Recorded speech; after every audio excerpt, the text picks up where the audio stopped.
Imagine being known as a master escape artist. No, not in a magic show, but in real life, in the harsh world of prison cells and armed guards. That was Richard McNair. Richard McNair was no ordinary criminal. He was a man who had a knack for getting out of tight spots. His criminal background was as diverse as it was lengthy, spanning everything from burglary to murder.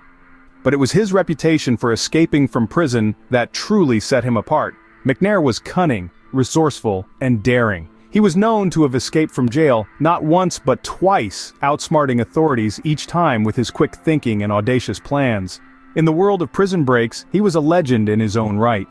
But his most audacious escape was yet to come, an escape that would baffle authorities and make headlines around the world. It was a day like any other in Pollock Federal Penitentiary when McNair set his ingenious plan into motion. McNair, a man of keen observation and quick wit, had been assigned to work in the prison mailroom, a bustling hub of activity where letters from the outside world were received and sorted. It was here, amidst the piles of envelopes and packages, that McNair saw his chance for freedom. He began to observe the daily routines, the intricate ballet of the mailroom, with a keen eye, noting every detail. The first step in his grand scheme was to gather the necessary materials. This was no small feat. McNair needed to construct a box, a makeshift vessel that would carry him past the prison walls. He began to collect discarded cardboard, tape, and other materials from around the mailroom.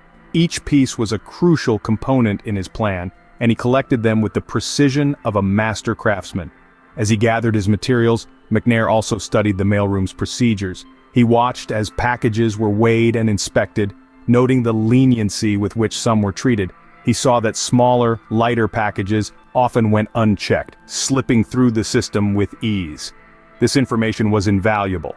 McNair knew he would have to make his box as inconspicuous as possible. With his materials collected and his knowledge of the mailroom's procedures firmly in hand, McNair set to work on his makeshift box. He worked diligently, crafting a container that was both sturdy and inconspicuous. It was a delicate balance, but McNair was a patient man. He knew that his freedom hinged on the success of this box. Finally, after weeks of careful preparation, the box was ready. It was a simple thing, unremarkable in its appearance, but it held the promise of freedom. McNair looked at his creation, the result of his meticulous planning and patience, and knew that he was ready. The most critical part of the plan was set to begin. With the box ready, the most critical part of the plan was set to begin.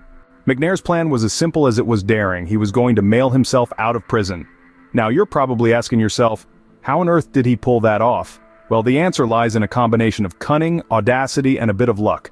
McNair had access to the prison's workshop where he worked repairing torn mailbags. It was here that he hatched his audacious plan.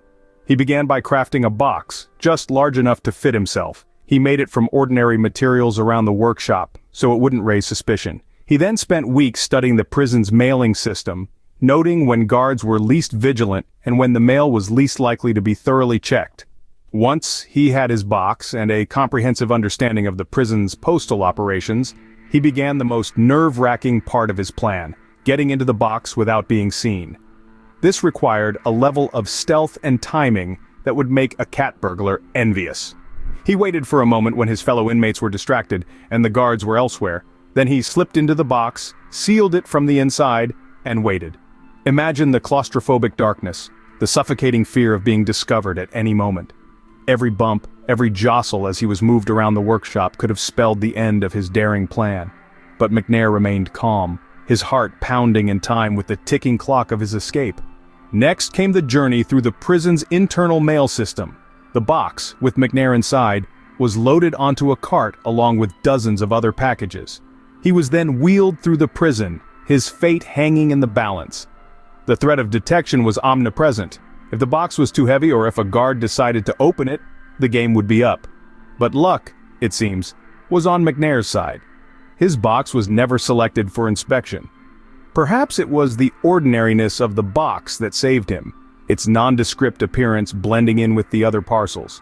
Or perhaps it was the sheer audacity of his plan that shielded him from discovery. After all, who would think to look for an escaping prisoner in a mail cart? Finally, the critical moment arrived.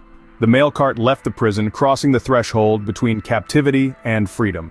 McNair could only listen as the sounds of the prison faded away, replaced by the noise of the outside world. As the box left the prison premises, McNair was on his way to freedom, but was it really going to be that easy? The answer to that question, my friends, is a story for another scene. Tune in next time to find out what happened to Richard McNair, the man who dared to mail himself out of prison. There's a certain thrill to the idea of escaping, the adrenaline, the danger, the sheer audacity of it all, and for McNair, the thrill was about to peak.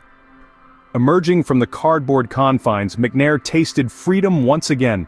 The air was sweeter, the sky bluer, and the world, oh so much bigger. He had just successfully escaped from prison, not by digging a tunnel or scaling a wall, but by mailing himself out. The audacity of it was astounding, and yet, it worked. His journey was far from over. McNair needed to evade the authorities now more than ever. The man was a fugitive, a runaway convict, and he knew the law wouldn't rest until he was back behind bars. With a cunning mind and a daring spirit, he managed to stay one step ahead, moving from town to town, state to state, always under the radar, always just out of reach. Meanwhile, back at the prison, the realization slowly dawned on the officials. McNair was gone. The man who was once confined within their walls had vanished, leaving behind a baffled and bewildered staff. As the news of his escape spread, it sent shockwaves through the prison system. There were investigations, inquiries, and a lot of finger-pointing. How had they let this happen? How had they not noticed a man missing, a man slipping away in a mail crate? The truth was, McNair had outsmarted them all. He had turned the mundane into the extraordinary, the ordinary into the incredible. He had used the system against itself, playing a high-stakes game of hide-and-seek, and he had won. In the end, the prison was left with a gaping hole in its security, and a story that would go down in history. McNair, on the other hand, was left with his freedom, a freedom he had fought for, a freedom he had earned in the most unconventional way.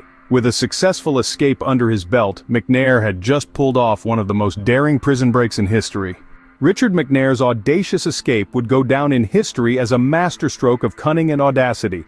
This audacious act, carried out with a blend of guile and daring, is still remembered as one of the most infamous prison escapes ever. In the aftermath of McNair's escape, a nationwide manhunt was launched. McNair, however, proved as elusive on the outside as he was ingenious on the inside.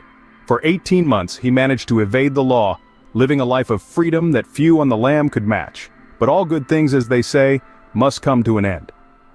McNair was eventually recaptured in October of 2006 in a small town in North Dakota.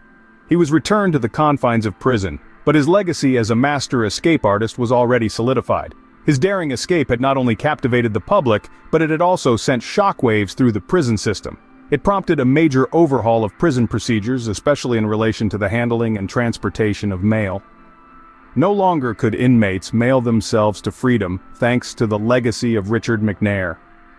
Even today, his name is mentioned with a mix of awe and disbelief. The audacity of his escape, the simplicity of his plan, and the sheer guts it took to pull it off continues to inspire both shock and grudging admiration. In the world of prison breaks, Richard McNair is a legend. His story is one of audacity, cunning, and a relentless desire for freedom. It's a story that, despite its criminal context, has a certain romantic allure. It's the story of a man who refused to be confined, who dared to think outside the box, quite literally, and who, for a time, managed to outwit the system. In the annals of prison breaks, Richard McNair's audacious mail escape will forever be remembered for its sheer ingenuity and daring.